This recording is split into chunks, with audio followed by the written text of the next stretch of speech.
मोहम्मद आतिफ साहब कश्मीर से आप ये सवाल करते हैं, अगर बिना कनेक्शन के लाइट इस्तेमाल किसी ने कर ली तो इसका क्या हुक्म है। मतलब ये कि एक आदमी ने चोरी की बिजली इस्तेमाल कर ली तो अब क्या हुक्म है। चोरी की बिजली इस्तेमाल करना अव्वलन तो जायज़ नहीं है, हराम है।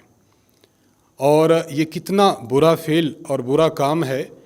देखें, अगर कोई शख्स किसी एक आदमी की कोई चीज़ इस्तेमाल करता है उसकी इजाज़त के बग़ैर, तो ये एक शख्स का मुजरिम है। बिजली जो इदारा हमें फ़राहम करता है, ये इदारा हुकूमत का है जो अवाम नास की नुमाइंदा है। तो अवामी इदारे की अगर कोई चीज़ इंसान चोरी करता है तो फिर वो हर उस शख्स का मुजरिम कहलाएगा कि जो उस अवामी इदारा का एक फ़र्द समझा जाता है। गोया अगर किसी शख्स ने बिजली चोरी की है तो एक फ़र्द की नहीं बल्कि पूरी कौम की चोरी की है।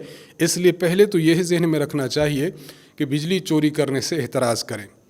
अगर किसी ने बिजली चोरी की थी और उसे अब ये मालूम हुआ कि बिजली चोरी करना दुरुस्त अमल नहीं है, तो अंदाज़ा कर ले कि उसने कितने की बिजली चोरी की थी।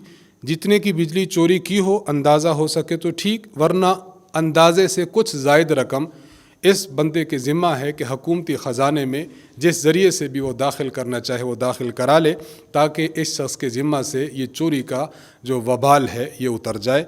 और साथ साथ तौबा और इस्तिग़फ़ार करना भी लाजिम है।